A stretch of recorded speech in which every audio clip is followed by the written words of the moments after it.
parcours de ce manifeste qui a été établi par moi-même avec mon équipe de campagne pour essayer d'aller de l'avant. Il y a un point important aussi à ce stade-là à signifier et que aujourd'hui je tiens à préciser ici. Il me semble que pendant toute cette période-là, depuis le mois de septembre, le processus a été lancé. Mais jusqu'à présent, on est, à mon avis, en train de dévier sur d'autres aspects. Ces autres aspects, c'est parler des candidats, c'est critiquer les candidats, dire des choses qui ne sont pas positives sur les candidats. Je ne me reconnais pas dans ça. Je tiens à le dire ici.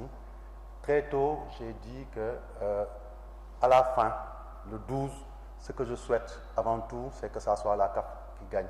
Et pour qu'elle gagne, il faut non seulement qu'elle reste unie, mais surtout qu'elle soit plus unie. Parce qu'en réalité, en tout cas, moi, dans l'état des lieux que je fais, je constate que cette unité fait défaut et c'est peut-être là la source de tous les maux qui habitent donc notre maison CAF.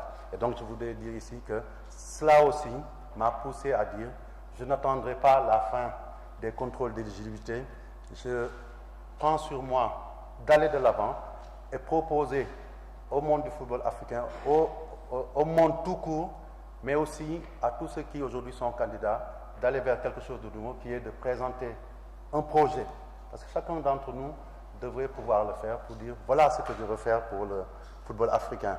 Et qu'on fasse de cette campagne-là un débat d'idées, un débat de programme, plutôt que d'être dans des invectives ou bien des caricatures, ou même colporter des informations qui très souvent ne reposent sur rien. Donc je voudrais en profiter d'abord, avant de rentrer dans les autres aspects, pour lancer un appel d'abord à tous les candidats, pas seulement les candidats à la présidence, mais je pense qu'à tous les candidats aujourd'hui qui briguent des postes au niveau de la CAF, pour qu'on comprenne qu'au soir du 12, la CAF sera plus forte ou ne le sera plus jamais.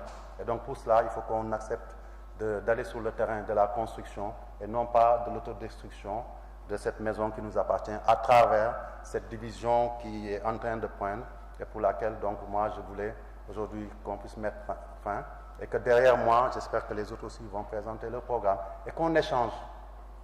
Et je pense que si on fait ce travail-là, au final, ce qui se passera, c'est que celui qui sera élu travaillera sur la base de son programme, mais je pense qu'il aura aussi l'intelligence de se référer au programme des autres pour voir ce qui est bien dans ces programmes, pour le mettre au service du football africain, avec ces autres candidats. Je pense que c'est important. Je pense que ça, c'est le message fort que je voudrais d'abord lancer à l'entame de cette rencontre.